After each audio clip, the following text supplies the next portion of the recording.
This is the Daily Saints Pod with Zach and Greg.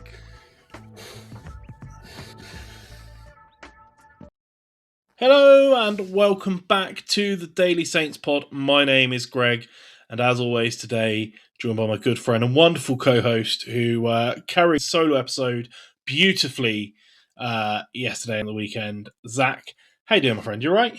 Thank you, mate. Appreciate it. Yeah, I'm all right. I had a bout of dizziness, which is why at the beginning, if anyone watches us on YouTube, I usually like to do a little dance with our music. Because, I don't know, because it's fun. But I didn't, because it was like, oh. But yeah, I'm to be honest, I'm looking forward for a nice distraction to talk about some football, even if that football has snuck up on me really quickly. Because I basically just forgot we had a midweek game, which is entirely because we're playing Leicester twice. I was like, yeah, and our next game's against Leicester, which is the FA Cup, right? Yeah, it's a strange one, right? Because they brought the game forward instead of pushing it backwards. You know, we are playing Leicester on the same day that we were supposed to be playing Leicester, but in a different competition, and now have the game earlier in the week. So it'll be interesting. A sort of speculation about how many we'll be able manage to take down, seeing as they shifted it at quite late notice and forward instead of backward, or sooner instead of later, depending on your view on it. But yeah, it's a bit of a strange one. But man, what run of form we've got heading into it. Yeah.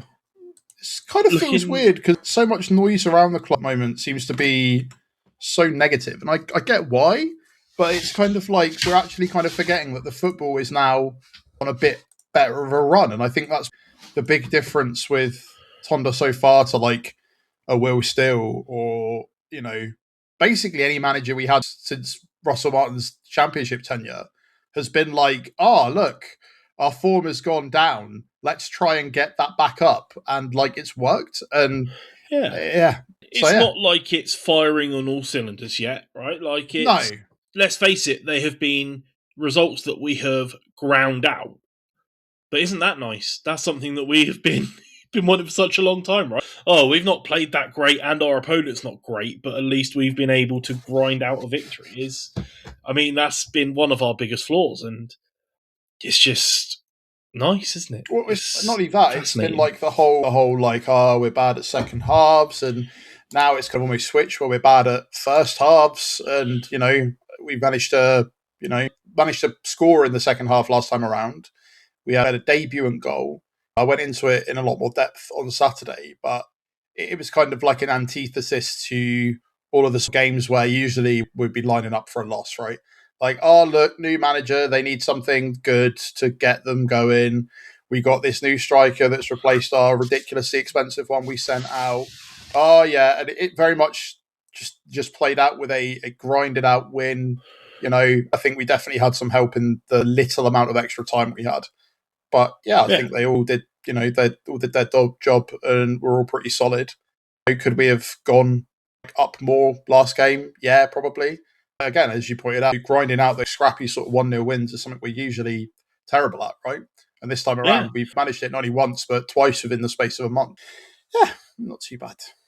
I think it's important though, right? Because it's not only just nice to see and good for us, but one thing we talk a lot about on this show is the importance of momentum and mentality, and proving to yourself as a player that that's something we can do as a team. Is like come into these tough games and actually just get a result and win, even in the times when it's not as free flowing as we know that this team has been able to be at points, right? So I think it's an important piece of confidence, and especially because it's really been achieved by a lot of the same players just stepping up, right? Like how much better has Flynn Downs been for us? Harwood Bellis and Stevens in that back line just stepping up. That's massively. Really interesting because you'd have thought that getting rid of so much of the team who we were worried weren't going to be as good or haven't been as good, and it kind of would make up that damaged portion, the scar tissue, the trauma, the whatever you want to call it. And what we really hoped is that the new signings would raise them up. And then what actually happened at the beginning of the season was they kind of brought the new signings down. but it feels like the momentum's finally shifted the other way in the back room as well. Again, regardless of the noise that's going on elsewhere, it's like, as you know, we've added Laren in, and they've got a goalkeeper that they feel a bit more confident in, you know, and that's not even really much disrespect to Baz. It's just that somebody that hasn't had to deal with the pressure that he has, he's just come in. It's different as well, right? Because it's a different type of goalkeeper. Because Baz is notoriously solid with his feet and can put it on a 50p piece, and that's not, I think it's fair to say, entirely what we've seen of Peretz. However, Peretz is commanding of his box and inspires that confidence by having a presence. You know, it's hard to nail down, but it's almost like a personality thing as well, right? It's easier to get a bit fired up off of the back of that potentially. And I did hear some talk that they had brought in some specialist psychologists to work with the team, which, I mean, has clearly done some good. And that's great, right? Like, I think we were talking about it offline a bit. Like, it's easy to shoot something like that down as like absolute hogwash and nonsense, right? But at the level we're at, it's the small margins that are gonna prevail. And if having a psychologist come in and boost confidence and give you some kind of psychological edge, even if it's only giving you 2 or 3 extra %, you know, of an advantage over another team coming, those gains are big at this level because it comes down to those like small things. And it's the number one thing that we've identified as a problem, really, all season. We've talked about positions and players and certain things, or back five, or dodgy goalkeeper, or awful in midfield, or strikers can't hit a barn door. But overall, like, all of it, all the way through, the main question was the mentality of this team struggles with any piece of adversity. So to have come and, you know, put work in to be able to grind results out at this point, that's a huge win in my book.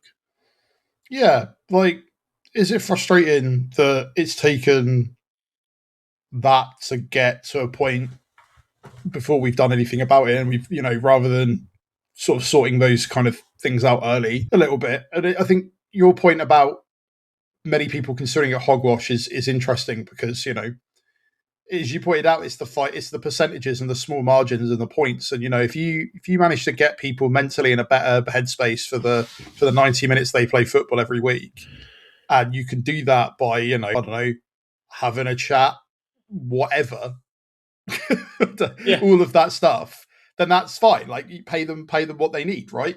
And with those differences, you know, we're starting to see them bear fruit.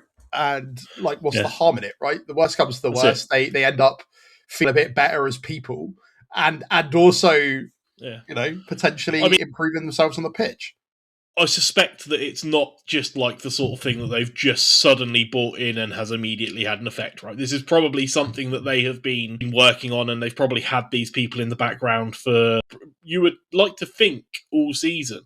And that it's now that we're sort of bearing the fruits of that, because it's not an easy thing to fix, and that's why it was mentioned. But that's like any long-term injury, mate, isn't it? Like, you don't just result. There's no magic spray you just put on like a leg, and then all of a sudden it's fine. Like, yeah, okay, there's pain relief, and like, yeah, you can kind of be like, well, straight on to the next one. But yeah, like, I think these kind of things do take time, and they take time to gel, and the dynamics within all these new people in the team need to increase. And, like, you know, you're starting to see those sort of like partnerships develop, especially on the left, right, with Cienza and Wellington, with them being country mates as well. You can tell that, you know, that kind of stuff helps. So yeah, like, anything that can help you get advantage, especially in a league that is as competitive as ours, where, you know, the difference between 9 points at the moment is like near the relegation zone or in the playoffs, right? Which is nuts. We're in 14th place in the table at the moment, and we are 4 points away from playoffs. There you go, right? And so I think my point was more like, if those small things are helping us get the fine margins that potentially push us over the edge into a much better position, then I'm all for it. And if it's hogwash, it's hogwash. But if it's hogwash that works, then does it matter? It's the same thing. If you drink this magic potion, it will make you feel better. No, it's where the magic potion does more harm. But I feel like having conversations with people qualified to have those conversations probably are not going to do more good than harm, right? So, well, you alluded to my whereabouts for the match review on your episode, and I did. I went and saw Britain's Strongest Man in Sheffield. And if you've ever questioned how important resilience of mind and mental strength is, go and look on YouTube for any kind of strongman contest, because the feats that accomplished through physical strength, but like the place you have to put your brain to fight through and lift or pull those ridiculous things speaks volumes, right? Like, and that is, it's as important mentally for them to be ready as it is physically. So, I mean, it was kind of a nice fitting example of why that's so important, how it's sort of so at the forefront. And I'm glad that they seem to have so far sort of been cracking it. And, it's great. You got people like Bree coming back off loan that's like a new signing, giving that boost, and Larin coming in and scoring on his debut with his literal first touch of the ball. I mean, what more of a boost of confidence do you need? Like, that's going to boost his confidence that he has done the right thing and is here, and it instantly eases the pressure. Going to boost the confidence of his teammates, because immediately, like, oh yeah, we've got this player that's going to come in and make an impact. He's experienced, and you've seen from the interviews that he said he's settled in well. I don't remember if you spoke about it on the podcast or not, but in his interview, he said that in the corner, he asked Jack Stevens what to do. Yeah, I don't remember. Just get there and score. I had it written down. Maybe I covered it. I genuinely can't remember it, despite only being a day and a half ago. Yeah. But yeah, I also find that fascinating, because on the flip side to the fine margins, you have all these specialist set piece takers and all these things that are micro-tuned to a point, right? You see it with Arsenal all the time, and like the conversations around that.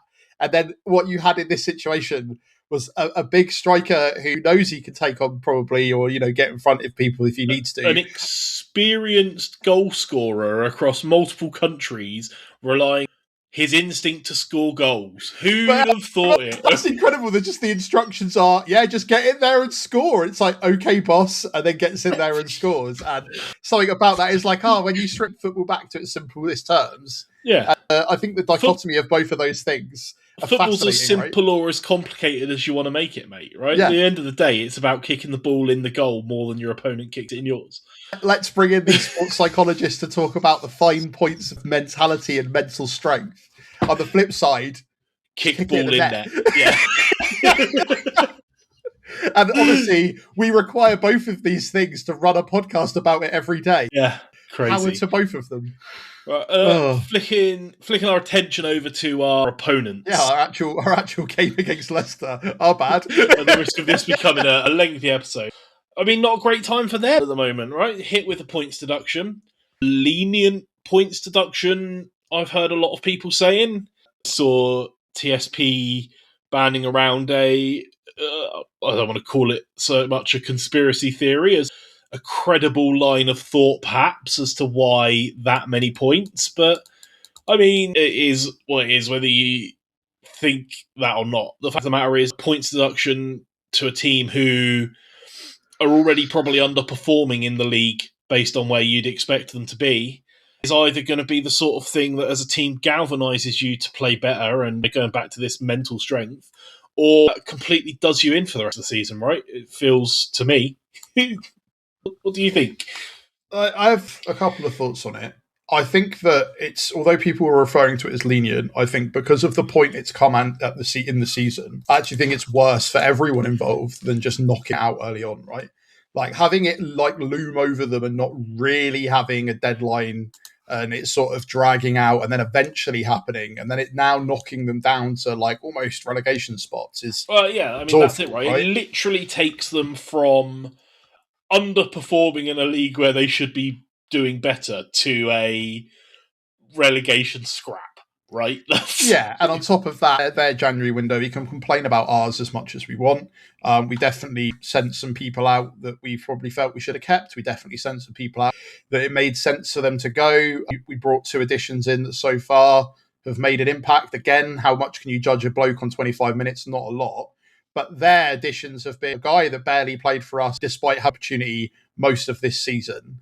And I'm pretty sure eventually they brought somebody in going to be afterwards. able to play because he won't be able to play against his parent club. And a managerial situation that has just been essentially a little bit of a merry-go-round in a similar case to us since they've been into the Championship, right? And so I think that your point is exactly right, which is that it'll either be a much scrappier affair and they'll want to fight for it and they'll want to fight to not show that they should be like they are where they are, or they will kind of, and this is no respect to Sheffield Wednesday, but Sheffield Wednesday are trying, still haven't managed a goal in 10 games.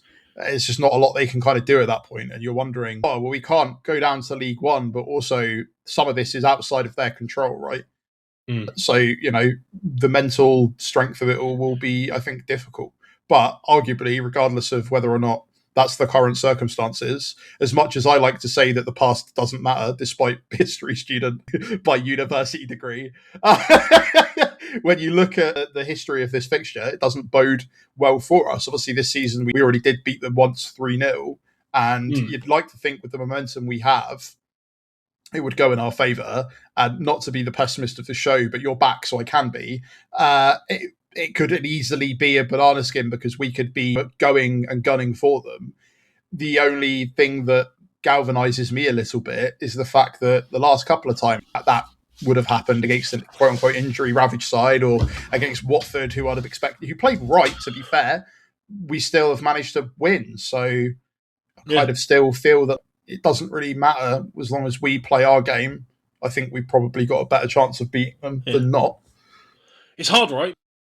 Because it feels like the rest of the season, once you get this bit of hope, that's exactly the bit that knocked you down. And that's the problem. You're already seeing people say, if we could get this and this and this and this and this, and then maybe just like a loss or a draw against Coventry. And then I'm seeing people be like, oh, wow, now we're beating Coventry. And I'm like, so the next 10 fixtures we're winning? Is that what you're saying? But yeah, it's not a kind fixture. Sorry to cut you off, mate. No, you're right, mate. But look, you're right. Leicester already not in a great run of form, right? Their last 5 games, 4 losses, 1 draw. Even if you take it further back than that, you go all the way back to the start of the year. In 7 games, 1 win, 5 losses, 1 draw. It's not good reading, is it? And I mean, the only team they managed to beat were West Brom, who, much to family chagrins, are absolutely woeful at the moment. So they're not having a good time. Losses to Charlton and Oxford, who are down in that relegation place. It's not great reading. It's one of the best teams do it. But look, it's the sort of thing that we should be looking to capitalise on, right? Their poor run of form, us coming into good run of form. However, that said, historically, we don't perform well at the King Power Stadium. So, like you say, past results there don't flatter us. I don't even remember the last time, if ever, that we have beaten them there. But of the last 27 matches against Leicester overall, we've lost 14 of them. 1-7, drawn 6. So it's not. It's no, and to be fair, I don't know if we're going to mention the big one, but that was also at home, and also they then ended up picking up one of the defenders who's still there, shockingly injured at the moment, though. Still shockingly at Leicester. Some relief based off of that vibe alone that it's actually not on Sky. It has to be said around the fan base. Leicester have had a player sent off quite early in their last 2 games, mate, is an interesting one. And I don't know if you remember, but in the home fixture, they also had a player sent off in the first half. So, I mean, they're going to have players out suspended and their disciplinary record's not looking great and their form's not looking great. It's all kind of lining up to be interesting. That's right? the problem. What you're saying, you're lining up for us to batter them. And you're using the word interested there, but I can read between those lines. And yeah, you're right. But also, we need to be worrisome. Like some people pointed out, the disciplinary record of our own team. I think Bree's like one yellow card away from a suspension, which he's not going to want. Downs is quite close again. Harwood Bellis is quite close. So we're going to have to kind of not make as many, I guess, tactical fouls as we'd want to, regardless. But, I think that they are struggling, but this could easily be like a part of the highlights reel where all the chips were stacked against them. They just received their 6-point deduction and then they beat Saints, right? And that's the problem, is that's the headline that I always see, because again, I'm eternally pessimistic and usually Saints back me up with that.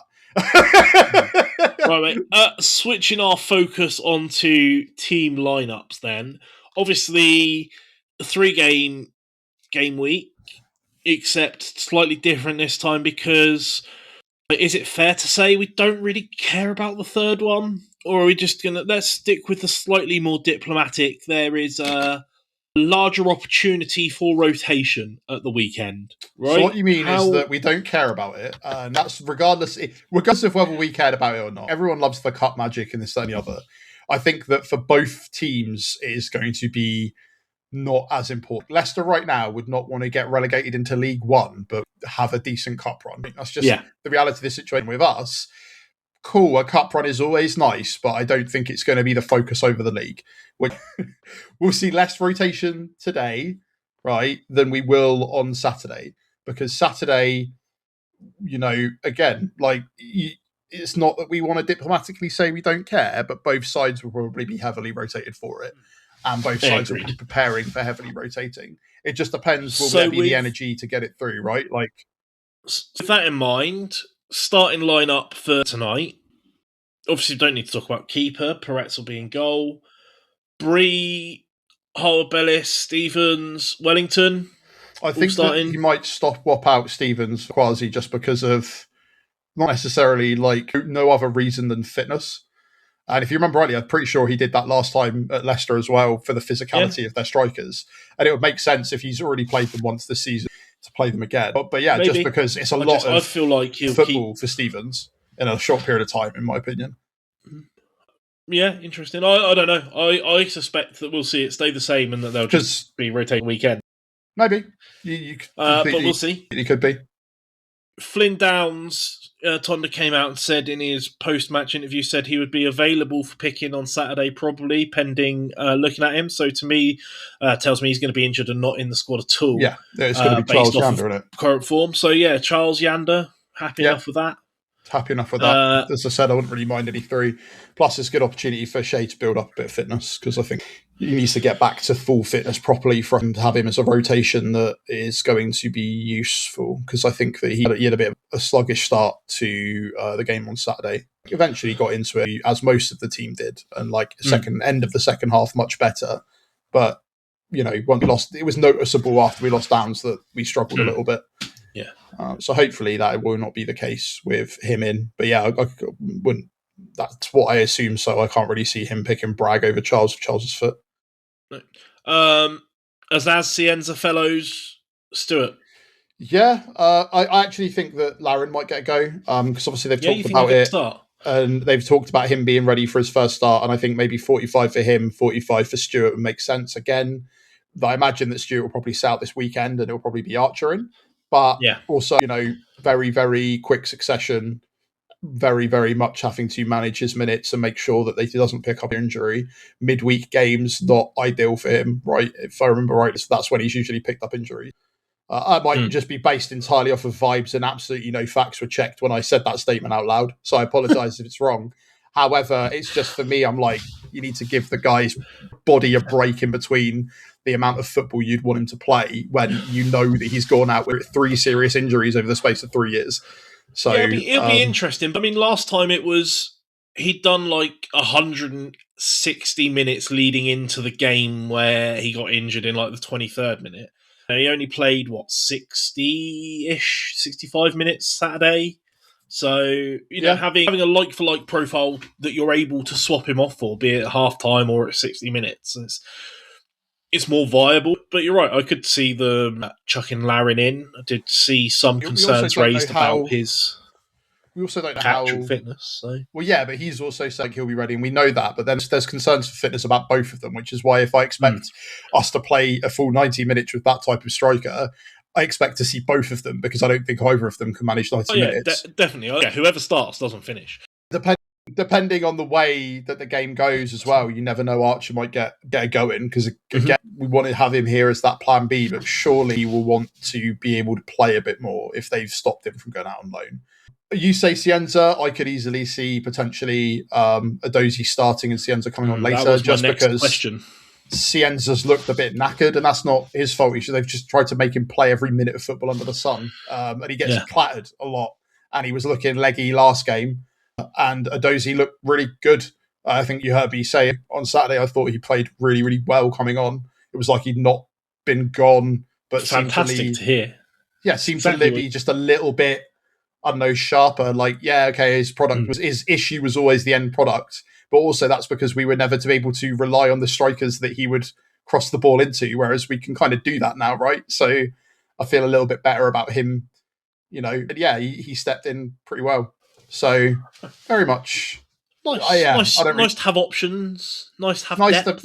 It's nice to have depth, and like a couple of starting lineups, but I feel like we'd kind of be happy with either, and it'd be interesting to see how it goes and what comes out.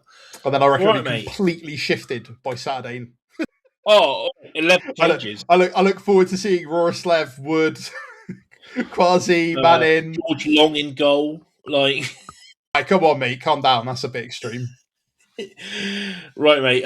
Switching our eyes back to the score and what we see the outcome being. The AI summary goes for a measured start that opens in the second half. The data tips a goal-rich 90 minutes with both sides capable of scoring and a total around 3.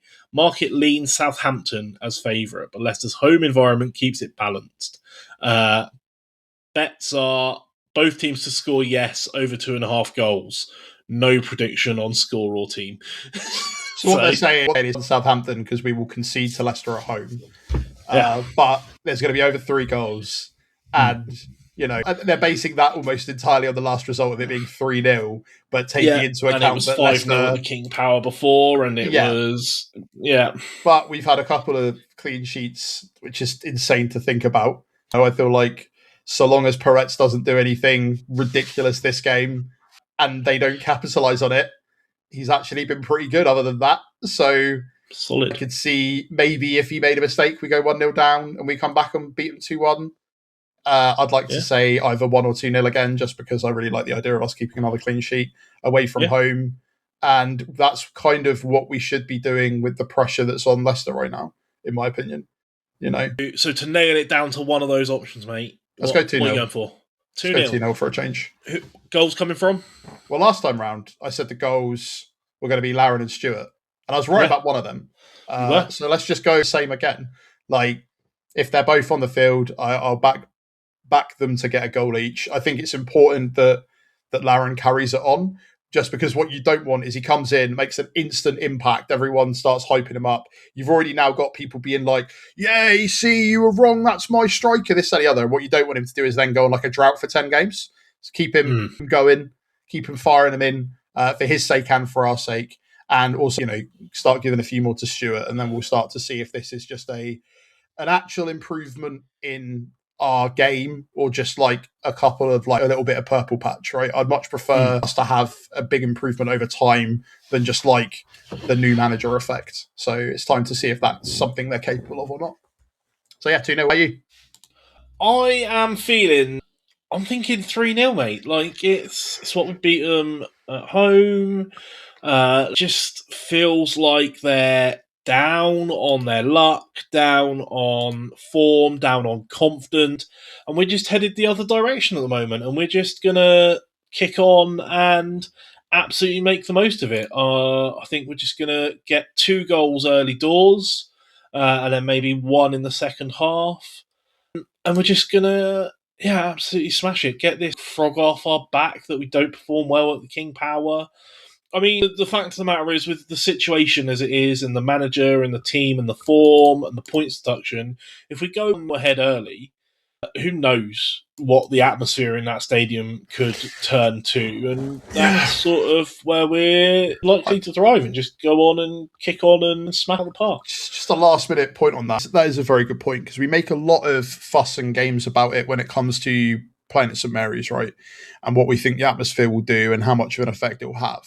And when we go away, we kind of when we discuss it, we kind of forget the effects that the away fans could, well, not the away fans, but the sort of atmosphere at the stadium for the home fans at the time would be. And you're right. I think that could definitely play a decisive factor, because surely if you're a Leicester fan, you're not happy. Some grounds are hard to go to, right? Like we talked about it, the Leicester.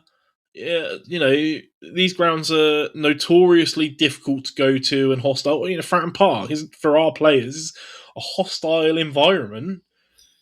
And it's just the case that Leicester, it might not be as solid of a scary fortress as it has been, because there's definitely a chance that atmosphere is going to turn on a dime. Not necessarily towards the players or the board either, just in general, like bad form. Like League One genuinely isn't out of the question for them next year, and as a team that won the Premier League in the last 10 years is... Yeah, we talk about our expectations and how frustrated we are at how we're so far away from the Europa League nights, right? And then you look at where Leicester are now, and you look at some of that squad. Pretty sure Danny Drinkwater's off elsewhere doing something completely different. I don't think he's in real estate now. He's been involved in football, to my knowledge. And then you've got... Last time I saw him was on a TikTok where some American kid was asking his girlfriend if sports people's names were real or fake. So...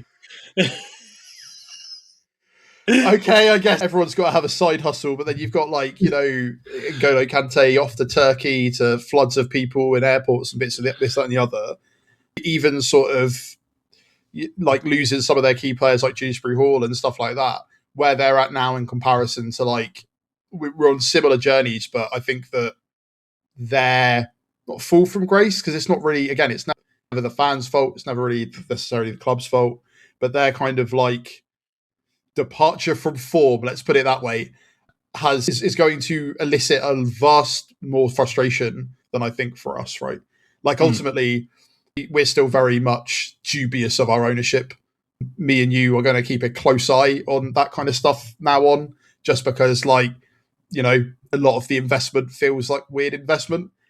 But at the same time, there has been investment, right? We didn't bring in another player from another team on loan last minute for our midfield, which is a position. If we'd brought in another random midfielder, right, who was pushing 30, who hadn't played for 6 months, basically, and that was our only signing, I feel like we'd have a lot more annoyance at our board and our ownership than what was managed, with our current ownership. That's... trying to not mug our ownership up entirely, despite the fact that me and you are both happily mug our ownership off. A fascinating position for us, right? Where it's tricky to place my feelings towards the board, and I still don't know if they are... I know that they're not particularly good at running the football side of a football club, and I don't know quite if they're cut out for it, and I've got questions about all of it. But somehow Spores, he said, to his own words, squad building is an art that you can only fully see the picture of in hindsight. And now that the emotions are out of the way and you see this Armstrong transfer, kind of makes a bit more sense. I mean, it was more for personal reasons than anything. If you combine the two windows of the season as a whole, it feels like there's more wins than not wins. And I don't know. It's a strange position. Maybe they do have the right football heads in place. It's just taking time to get to that point, and maybe we'll see that. Hopefully the rest of this season, but probably more importantly, next season. One way or the other. The summer's going to be the thing to really pay attention to, right? Depending on what happens, we can kind of just try and enjoy the football. But there is going to be part of me that's constantly looking at that table and thinking, right, so what's going to happen come July? what's going to happen, what is going to happen with all the current players we've got. One of the things we haven't touched on because this match preview has run extremely over, so we'll talk about it someone else, but Kasper Jander linked with RP Leipzig over the, I don't know if you saw this, but he was linked I did not. with Leipzig, and they might come back in the summer. And considering we've had a couple of players that have had really good bits of form that have appeared out of nowhere, it's going to be interesting to see who we are able to keep hold of if we stay down, especially with the fact that they've already started preparing by mass selling off quite a lot of players. So yeah. That's what they were trying to do in the summer, and really it was just kind of finishing that job that didn't really get done, to be honest. So we'll see. But look, loads of time to think about and speculate about that. Not a lot of time, though, until this game. So let's get it done. Let's get it over the line, get another win. Let's hope. But look, let us know in the comments on the socials how you're feeling about the game and how you think it is going to go down. We love hearing from you and love seeing your predictions. We are Daily Saints Pod absolutely everywhere. TikTok, Facebook, Instagram, YouTube, X, Blue Sky. Hit us up, let us know. And while you're there, why not give us a like, a follow, or a subscribe? We are a newly independent podcast, and that goes so far to helping us out and get all of the things to get the ball rolling. We will be back tomorrow, whether the outcome's good or bad, with some, as always, completely delusional late-night recording post-game.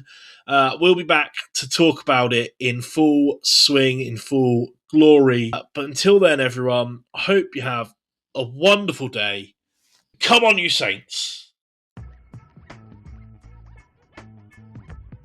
This is the Daily Saints Pod with Zach and Greg.